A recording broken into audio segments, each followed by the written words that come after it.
বক্তব্যটা ছিল এরকম যে আমরা আসলে বিশ্বাসটা করব কেন যে কেউ কাউকে বিশ্বাস করে না। আর বিশ্বাস অবিশ্বাস পার্মানেন্ট কোনো ইজারার ব্যাপার না। প্রত্যেকেরই ত্রুটি আছে, ব্যত্যয় আছে, কথাভঙ্গ আছে, শপথভঙ্গের ইতিহাস আছে। এটা আলাদা কোনো ব্যাপার না। তারপরে আর কোথায় জুলাই সনদ ভঙ্গ হলে আমি জানি না। জুলাই সনদ আমার প্রধানমন্ত্রী বলেছে, আমার সব নেতারা বলেছে যে জুলাই সনদ আমরা জনগণের কাছে কমিটমেন্ট করেছি, আমরা এটা বাস্তবায়ন করব। আরেক মুজাহিদ, একটা বিষয় একটু বলবেন, মানে আমরা গেল কিছুদিন ধরে দেখতে পাচ্ছি সরকারের পক্ষ থেকে, খোদ প্রধানমন্ত্রীর পক্ষ থেকে বলা হচ্ছে ধাপে ধাপে এবং অক্ষরে অক্ষরে জুলাই সনদের বাস্তবায়ন করা হবে। প্রতিটা জায়গায় আসলে স্টেটমেন্ট দেওয়া হচ্ছে, সে আশাবাদের কথাও বলা হচ্ছে, কমিটমেন্ট করা হচ্ছে। তারপরেও বিরোধী দলে একটা অবিশ্বাস কোনোভাবেই কাটছে না এবং আগামী 16 মে রাজশাহীতে মহাসমাবেশের মধ্য দিয়ে হার্ড লাইনে যাওয়ার একটা ইঙ্গিত দিয়েছেন নেতারা। একটু বলবেন আসলে কেন আপনাদের মধ্যে এই অবিশ্বাস এখনো রয়েছে? প্রশ্নটা হলো কেন বিশ্বাস করতে হবে? বিশ্বাসে আসলে এমন কি করেছে যে বিএনপিকে আমরা ব্ল্যাঙ্ক চেক দিয়ে দেবো? আমি বলতেছি না যে বিএনপিকে আমরা অবিশ্বাস করি। বিশ্বাসটা হচ্ছে যে আপনি যে বলতেছেন যে বিশ্বাস করতে হবে, তার গ্রাউন্ডগুলো আমাকে বলতে হবে। পার্টিকুলারলি জুলাই এবং গণভোট ইস্যুটা নিয়ে বাংলাদেশের রাজনীতিতে একটা বেশ, যখন আপনি সংসদে দাঁড়িয়ে বলবেন যে সব কিছু মেনে নিয়েছি শুধু ইলেকশনের জন্য, জাস্ট আমাদের এটা গণভোটের পক্ষে বলা, রিফর্মের পক্ষে বলা, জুলাই সনদ অক্ষরে অক্ষরে পক্ষে বলা, এটা আমাদের জাস্ট আমাদের একটা স্ট্র্যাটেজি ছিল। তাহলে আপনি বিশ্বাস করবেন কেন? বলবেন তাহলে আপনি তাহলে প্রতারিত হয়েছেন। যাদেরকে আমরা সামনে রেখে 7-8 মাস 9 মাস করলো কথা বললাম, তারা এসে বলতেছে আমরা তো মনে ছিল ভিন্ন রে ভাই, জাস্ট তোমাদেরকে আমার ইলেকশন দরকার ছিল তাই আমি এটা বলেছি। আবার আমরা কেমনি বিশ্বাস করব যে এই পররাষ্ট্র উপদেষ্টাকে সারাদিন রাত গালিগালাজ করলো এ সব ধরনের নেতা নেত্রীরা, তাকেই আবার এসে পররাষ্ট্র মন্ত্রী বানাইলো ভাই। এমন কি মধু যেই মন্ত্রণালয় তাকেই দিতে হবে, এবং তার যে একটা বাণিজ্য চুক্তি করেছে সেই চুক্তির ব্যাপারে এত প্রশ্ন, তারপরও তাকে কোনো ধরনের ধরা হচ্ছে না। তাহলে এমন কি জিনিস ছিল যে তাকে আপনাকে বিশ্বাস করব? তারপরে আপনি নিজেই বলেছেন যেগুলো আনডিসপিউটেড নোট অফ ডিসেন্ট ছাড়া, ধরলাম সচিবালয়ের ইস্যুটা ছিল, আপনি সেটাও তো অধ্যাদেশ বাতিল করে দিলেন। আপনাকে আমি বিশ্বাস করবো কিভাবে যখন আপনি মানবাধিকার কমিশনের মতো কমিশনের ব্যাখ্যায় আপনি কিছুই বলতে পারলেন না যে কেন বাতিল করা হইলো? তো তখন আমি কেমনে বিশ্বাস করবো আপনি জুলাই অক্ষরে অক্ষরে পালন করবেন? তো তাহলে আপনার অক্ষরে অক্ষরে পালন করা মানে হচ্ছে আপনি যেভাবে চান সেভাবেই পালন করতে চান। বেসিক্যালি আমার পাওয়ার লাগবে। শেখ হাসিনা বলতো না আই নিড অ্যাবসুলেট পাওয়ার, আপনি হয়তো ওইভাবে বলতেছেন না, আপনি বলছেন না আমার পাওয়ার দরকার কিন্তু সিস্টেমেটিক্যালি পাওয়া দরকার, যেগুলো আমাকে অ্যাকাউন্টেবল করতে পারবে না সেই ধরনের অধ্যাদেশ আমি চাই না। সেটাকে আমি আমার মতো করে সংশোধন করব এবং আমার সংশোধনী কমিটিতে তোমাকে আসতেই হবে। ঠিক আছে, সংবিধান এগুলো ইস্যু না। ইস্যুটা হলো আমরা একটু দেখাবো জাতিকে আমরা যা কী করতে চাই এইরকম।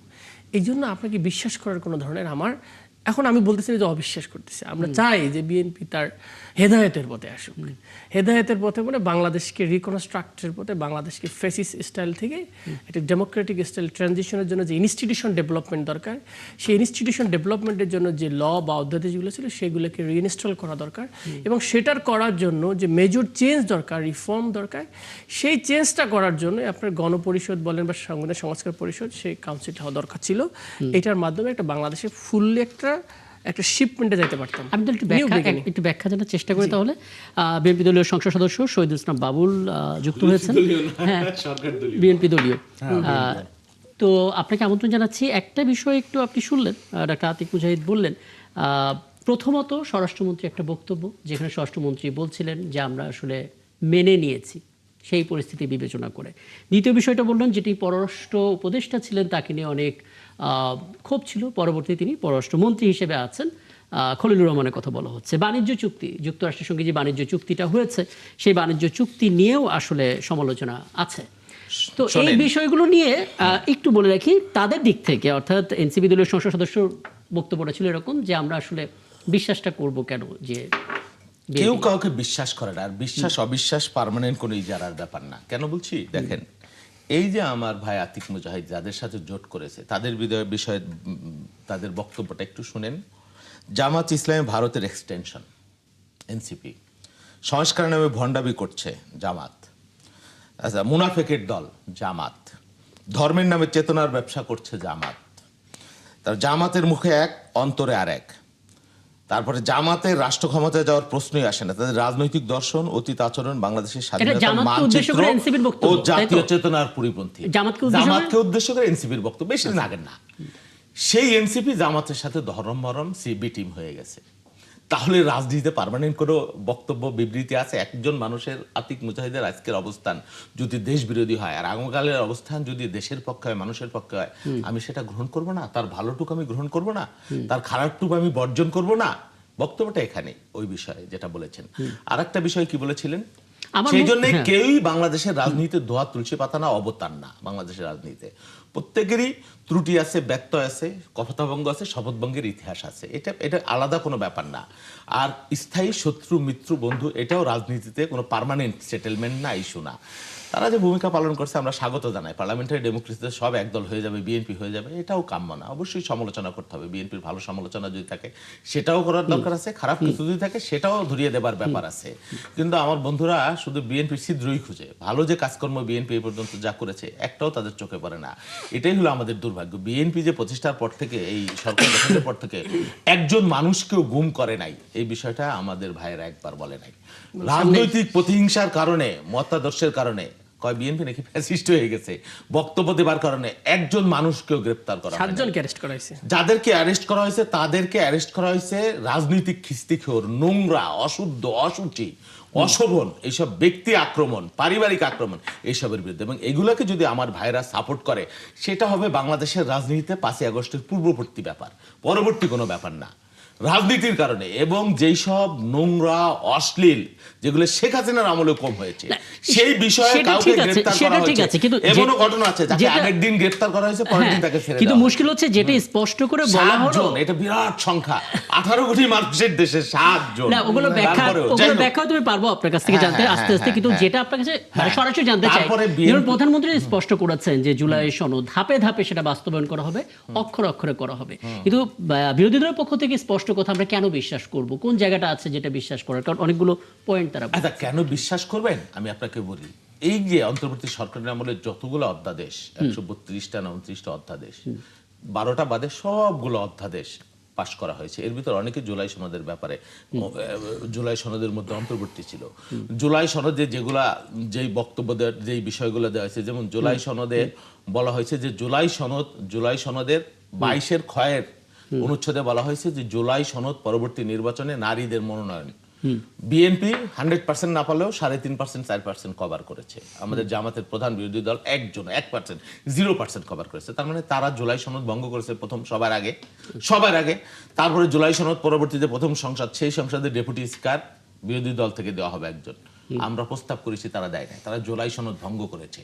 তারপরে আর কোথায় জুলাই সনদ ভঙ্গ হলে আমি জানি না। জুলাই সনদ আমার প্রধানমন্ত্রী বলেছে, আমার সব নেতারা বলেছে যে জুলাই সনদ আমরা জনগণের কাছে কমিটমেন্ট করেছি, আমরা এটা বাস্তবায়ন করব এবং অক্ষরে অক্ষরে বাস্তবায়ন করব। এর ব্যত্যয়, একটা সরকার 3 মাস হয়েছে, এর মধ্যে একটা সেশন পার্লামেন্টের বসেছে। একটু ধৈর্য রাখেন, একটু আস্থা রাখেন, তারপরে আন্দোলন করবেন, বিএনপিকে উল্টেই দিয়েন, পাল্টাই দিয়েন, আবার আপনারা ক্ষমতায় যান, বিক্ষোভ করেন, আর একটা গণ আন্দোলন করেন, আর একটা 5ই আগস্ট করেন।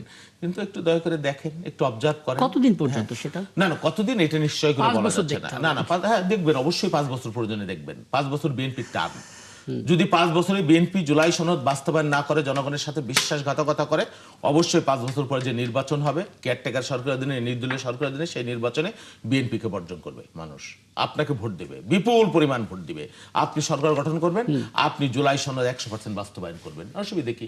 বিএনপি যদি জনগণের সাথে বেইমানি করে, প্রতারণা করে, জুলাই সনদ বাস্তবায়ন না করে, অপশন আছে আপনার হাতে, আপনাকে দেখতে হবে। হ্যাঁ, আপনি শেষ দিন পর্যন্ত আপনি দেখবেন। যদি না দেখেন, বা আপনি 1 বছর দেখবেন, আপনি 2 বছর দেখবেন, বিএনপি জুলাই সনদের পথে হাঁটছে। এটা খুব স্ট্রং একটা স্টেটমেন্ট, কিন্তু আপনাকে মরিয়া প্রমাণ করিতে হবে যে আপনি কাদম্বরী, বুঝেন নাই? মানে আপনি 5 বছর শেষ করার পর আপনি বলবেন হ্যাঁ আমরা তো জুলাই সনদ অক্ষরে পালন করেছি। যদি না করে আমরা বোঝার চেষ্টা করি। আপনি ওনার কথাগুলো ব্র্যাকেটগুলো বাদ দিয়ে দেন।